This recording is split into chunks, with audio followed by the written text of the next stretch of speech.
Hi, and welcome to Beliefs in the Borderland. I'm Bob Warwick. We are going to be exploring a number of the religions that exist and are active in the El Paso area. I was fascinated with all the religions that have been able to establish themselves here and which benefit our community in any number of ways. Of course, any program that discusses religion will have to at least contain a brief explanation of that religion's basic tenets. But what we will really be concentrating on are the cultural aspects of these religions, how they have integrated themselves into our community, and how we can learn about these different religions while maintaining our own individual beliefs.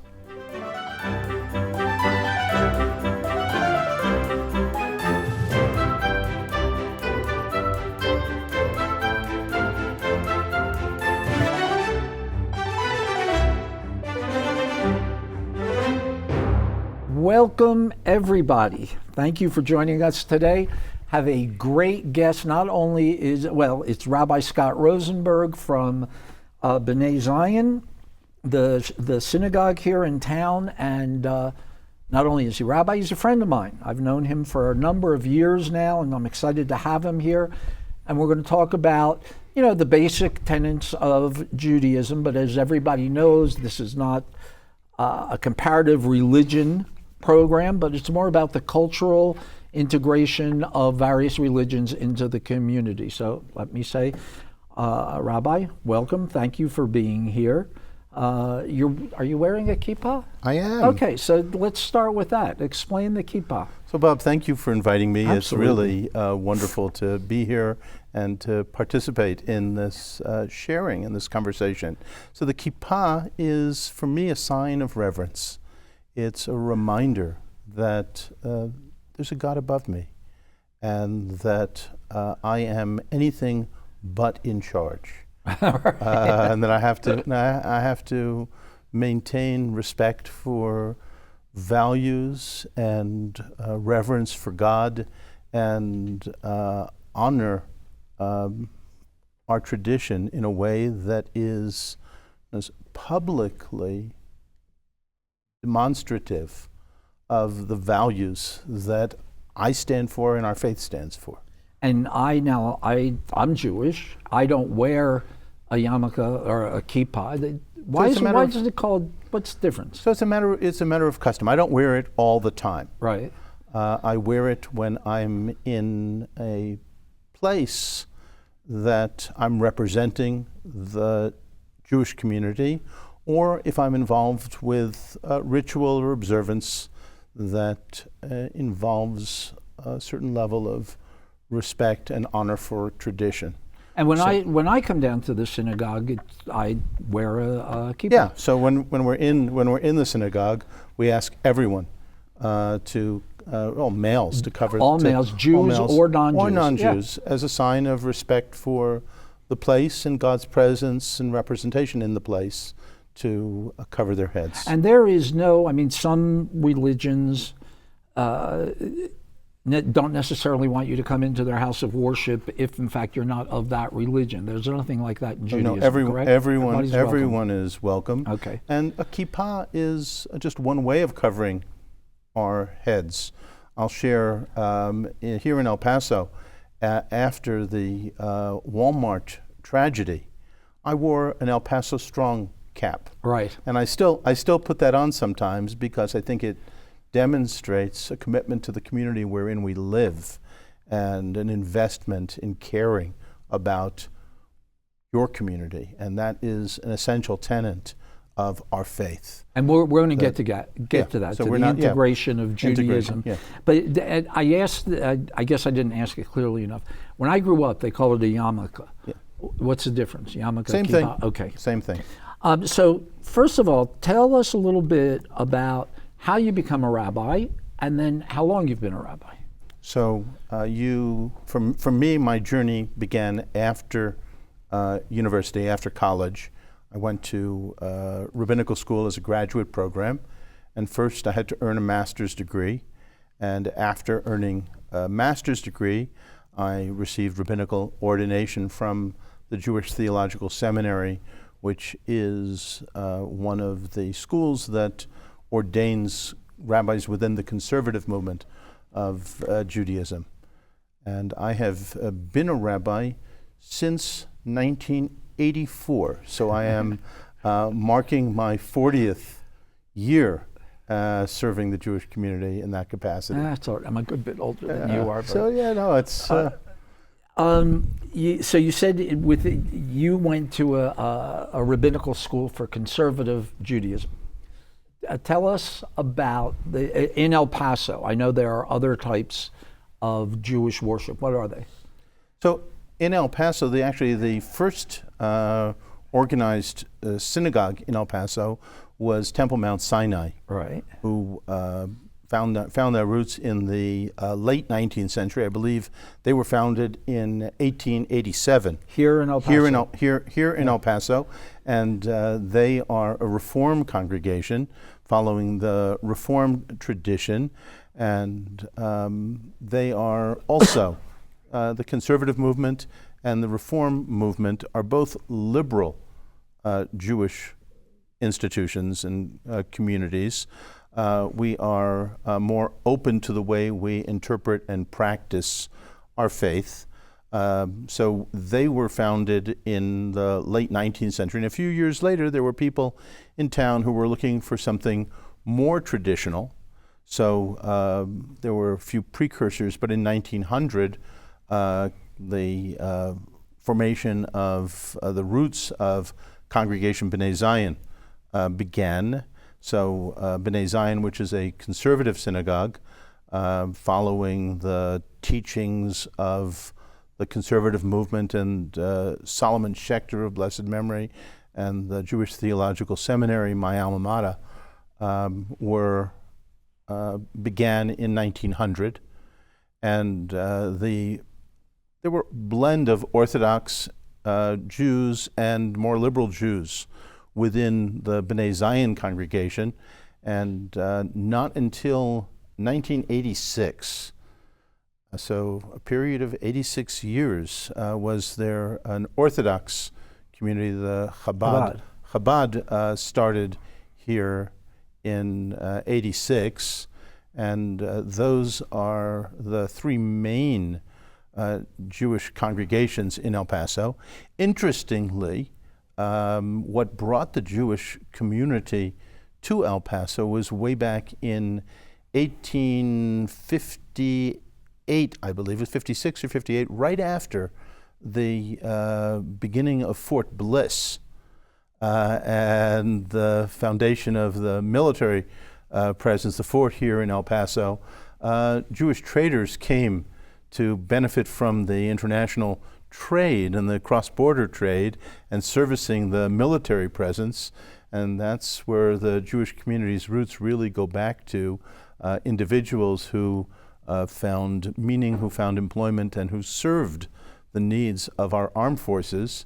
And currently there's a Jewish chapel on Fort Bliss that also serves the needs of the Jewish community here in El Paso, but primarily the military families who are practicing Judaism or who are interested in exploring, learning more about Judaism. Yeah. So we have really four Jewish institutions that serve religious needs. And then last year, the Anusim Center added the name synagogue to their identity.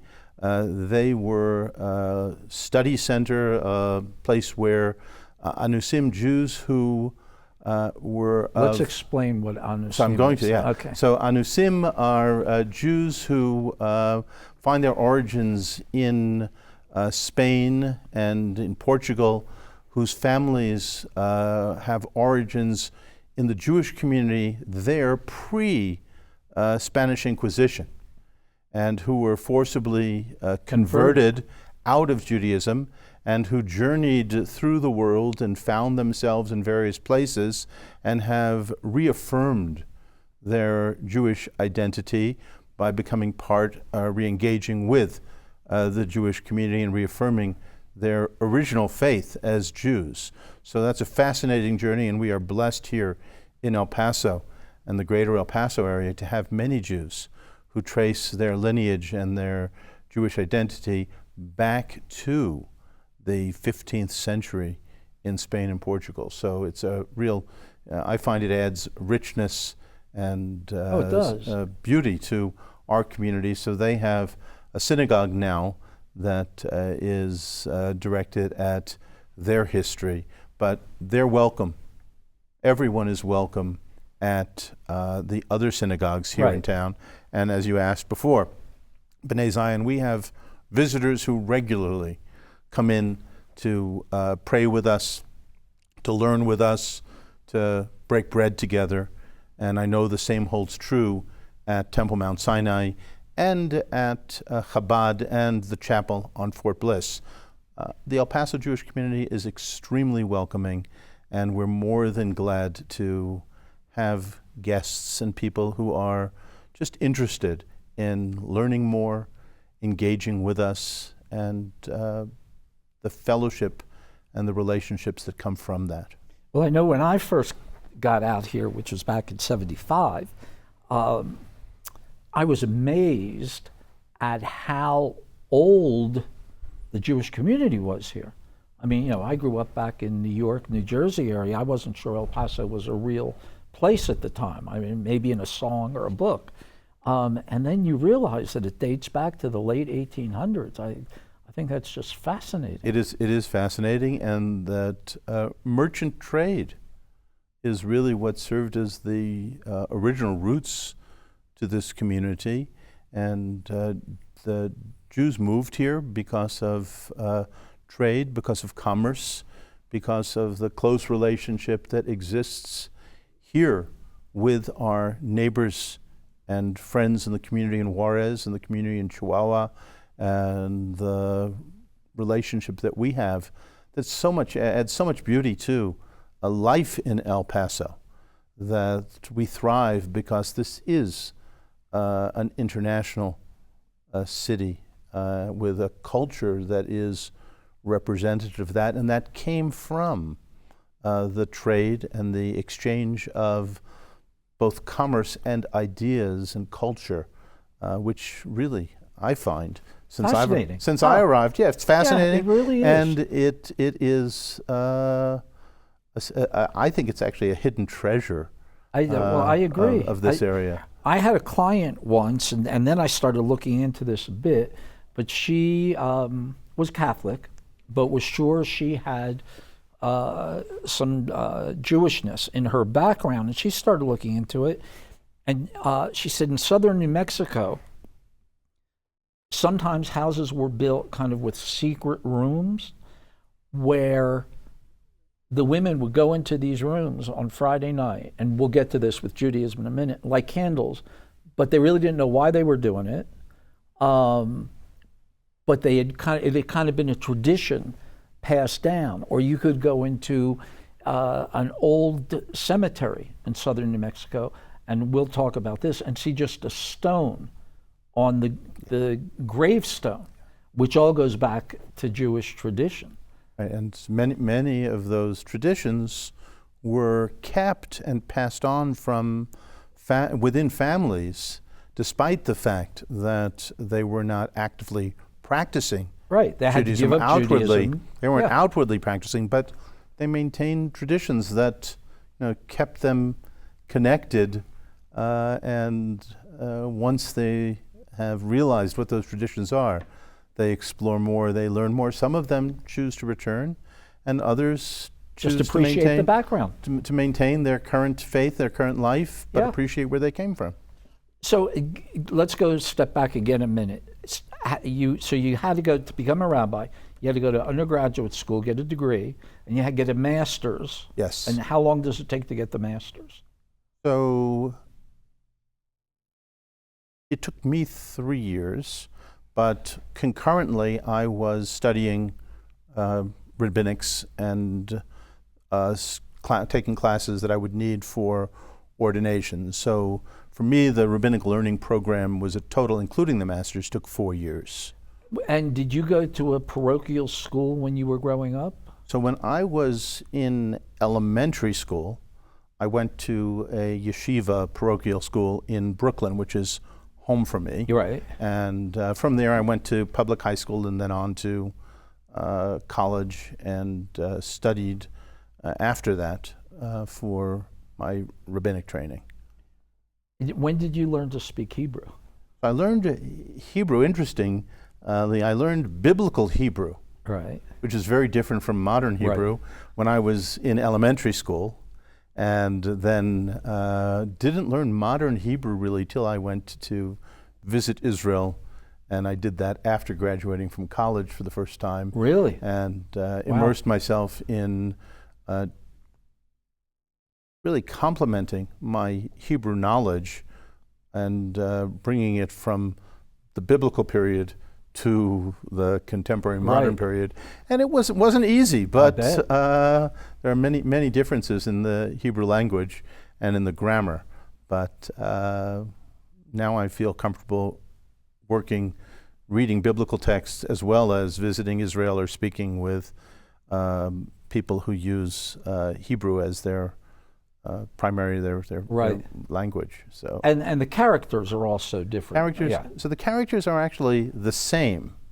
No, I'm talking about from English to Hebrew. Right, Hebrew, yeah. So I mean, people are like, it's a little bit Hebrew. like looking at Arabic, looking at Greek. Right. Yeah. Yes. I still can't do it. My kids can speak Hebrew, but I can't. So how big is Mount Sinai Temple? B'nai Zion. I'm sorry. So we're around 200 families. Right. And I think the other nice thing about El Paso is there are people who flow between all the synagogues. Yeah. And so you have primary membership in one, and you're supportive of the others. And that, I think, speaks to the strength of the community and the fact that the institutional barriers really don't hold people back from having relationships with others and enjoying the programming and the education that exists in all of our institutions. Right. So it's nice. And about how many Jews are in El Paso, in the El Paso area? Do you know? So we estimate there are about 5,000 Jews in El Paso. We need a demographic study. Yeah. But I think that's probably remained constant since I've been here, because that was always the figure that I heard. It is. I think it's the same figure, and it's probably correct, or close to correct. So we talked about the number of synagogues here. We talked about the different types of Judaism. When we pray, or let's say when Jews pray, is it basically in English or in Hebrew? Both. Okay. So Judaism as a religion teaches that you should feel comfortable praying in a language that you understand. But we use Hebrew because it connects us to our past, it connects us to our tradition, and there are some prayers, even if we don't necessarily understand the words, there's a comfort in reciting them in Hebrew. And we follow the tradition of blending both Hebrew and English in our prayers. And at B'nai Zion, we have some Sidurim in Spanish as well, because we have members who come and their first language is Spanish, and it's more comfortable for them to pray in the language that speaks to them in the most meaningful and the easiest way. And I know you go to Argentina a bit for meetings and stuff. I've been down to Argentina. I actually brought back a new Sidur that the conservative movement down in Buenos Aires in Argentina in Latin America produced recently, and I have that available to. Well, I remember when I spent about a month in Buenos Aires, and I remember I would go to the great synagogue there, which was really pretty. So the nice thing about Judaism and Jewish prayer is that wherever you are, as you can go to a synagogue and you can feel at home. Yeah. Because the prayers are all, there's a familiarity. And a commonality in terms of how we pray and what we say. So when I was in Buenos Aires, when I'm in Israel, when I'm in anywhere traveling, you go to a synagogue and it's home. Yeah, and yeah, exactly. I don't have a great aptitude for language. I've been here 50 years. I'm still in Spanish 101, but my girls have a good aptitude, so they know Spanish, they know Hebrew, and one of my girls also knows Japanese, and we were in Tokyo, and when we travel, we like to try and go to services Friday night.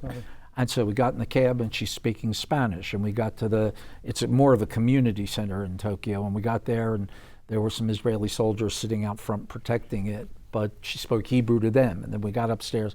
The rabbi happened to be from Britain, so it was a nice experience, but you were familiar with all the prayers. I mean, it was... No, and that's nice, and unfortunately today, due to some of the situations in the world, security at synagogues has impeded our ability to be welcoming. Yeah. But we still welcome everyone, and we're just a little more careful. We were just, I think it was Malaysia or one of the Asian countries, and we wanted to go. They had actually had to close the synagogue. So I write letters to people, or you send emails to synagogues and rabbis elsewhere to say, we have members who are coming to visit. Yeah. Please extend welcome, and that makes it a little easier. A lot easier. So I guess I should have told you before my last trip. Next time you're going, you want to, So here's another thing I think people would be interested in. At B'nai Zion, at Mount Sinai, at Mount Sinai, they have music on Friday night and Saturday. We don't, correct? We don't. Okay. Yes. What is the reason for that? So just a different approach to observance, and I can't speak to the reason why they have it. I think for us, for many, many years, since the destruction of the temple back in the year 70 of the Common Era, the Jewish communities throughout the world have avoided practices that were part of the temple observance, and music was one of those practices. So for many communities, they hold it and they don't have music in respect to the difference between a synagogue in the world and the temple that once stood in Jerusalem. I do think that's evolving, though, and we will have musical accompaniment at some times when tradition allows it, like before Kol Nidre. On Yom Kippur, we have a cellist who comes in and plays a beautiful piece that was written for Kol Nidre. So we will use music to enhance, but currently we're not including it in our services at this time. I could talk to you forever about this stuff, but so first I have a lot more I want to cover, but explain the difference between a Sephardic Jew and an Ashkenazi Jew. So it has to do with where your family comes from. So Ashkenazic Jews, Ashkenaz means Germany or Eastern Europe. So if your family heritage and origins were in Poland or in Russia, the Ukraine, then Germany, you're an Ashkenazic Jew, and there were traditions and customs that developed based on the life realities, how life was like in those places. Right. So for example, you'll find more dishes focused on potatoes. Whereas in the Sephardic world, you have rice. Yeah. And the Sephardic world was North Africa, Spain, Portugal, parts of Italy, and then there's also our Eastern Jews who come from Persia Right. which are currently Iran. And there was a Yemenite community that used to exist. There was an Ethiopian community. I was just going to say, an Ethiopian community, and each of them have different traditions. So in our world today, I believe in respecting where we come from, but we're all one people. Yeah. And we have to learn about those traditions and grow and adopt. There's no disloyalty absolutely in not. saying, we're serving Sephardic food today, even though you come from Germany, an Ashkenazi background. I mean, I happen to like when I go into a Sephardic synagogue and they're playing bongos. I mean, I think that's terrific. That is. And some hummus. Right. I enjoy hummus. That's a Sephardic Mideastern delicacy. Falafel. Yeah. But I also like borscht. I kind of grew up with borscht. It's not my favorite. But I want to especially ask you these two things because you answered them so well for me once when I asked you just randomly. But would you explain why we just put a stone on a headstone? We don't use flowers at funerals. And why we take the shovel upside down and put the dirt on the coffin? So the shovel upside down, I'll answer that first, is because when we're filling a grave, we really don't want to be there. Because no one wants to have to bury a loved one or a friend. But we know that you have to fill the grave. So we use initially the back of the shovel because we want to do it begrudgingly. And we also don't pass the shovel from person to person as an assembly line. After we place the earth that we are putting in the grave, we put the shovel back into the pile of earth because this is really not something we want to do.